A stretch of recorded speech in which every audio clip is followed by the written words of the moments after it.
So we come back to another Patreon suggested album review. This one was suggested by Andreas Olsen, so thank you very much, Andreas, for suggesting this one. You donated quite a while ago, and I'm so sorry that it's taken me so long to get these guys up.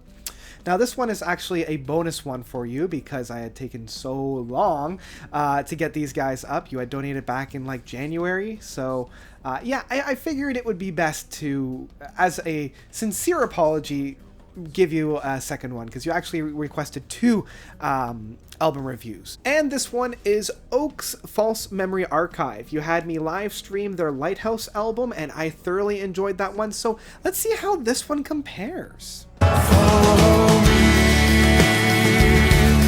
down the train and throw your heart.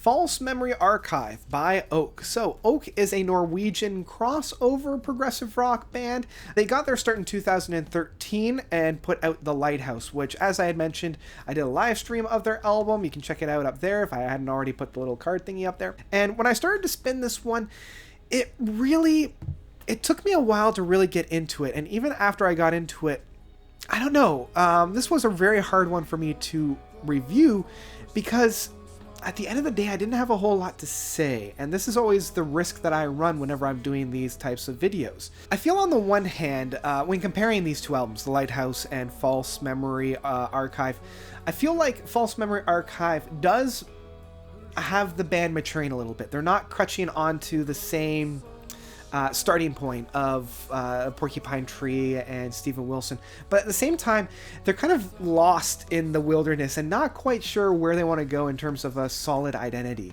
It is more of their own, but it doesn't quite know what that is. Like, if I were to equate this, I would say instead of Porcupine Tree going very metal heavy on Fear of a Bleak Planet or Blank Planet, they went almost into a more intimate era between Deadwing and The Incident. This album kind of fills that hole. And I'm not quite sure how I feel about that, in all honesty. Especially with the last song. I want to go straight into Psalm 51. It sounds exactly like something I would hear off of Storm Corrosion. The song The Lights sounds very much like Haken's Nocturnal Conspiracy.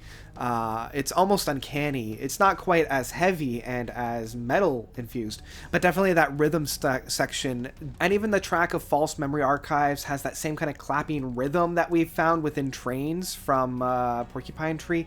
So the inspiration and emulation is still found there, but at certain points, I just can't look past it. Like, it's almost glaringly obvious for me. And the other thing is, outside of these moments, I can't really think of anything that really stood out for me on this album as well. Like, even though I love the interplay and some of the sounds that we have captured on here, there's no real moment where I can pick out and be like, oh, that was an amazing moment, or ooh, that was a really interesting thing that they did there.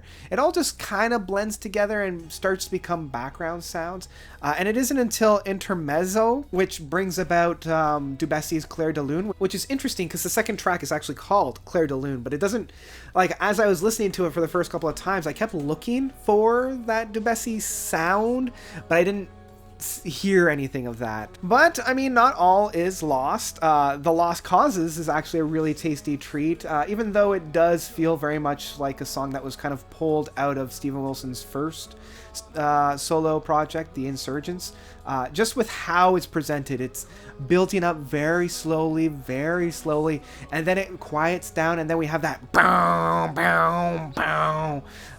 It feels very much of that, very dark, very menacing, lots of shadows shifting here and there. In the end, I'm just like, yeah, it still kind of feels like something I've heard before. And if I'm being perfectly honest, this album, even with Psalm 51, it ends very, very akin to like The Raven That Refused to Sing, and how it was structured, how it's built up, and how it's executed at the end with the guitar lick.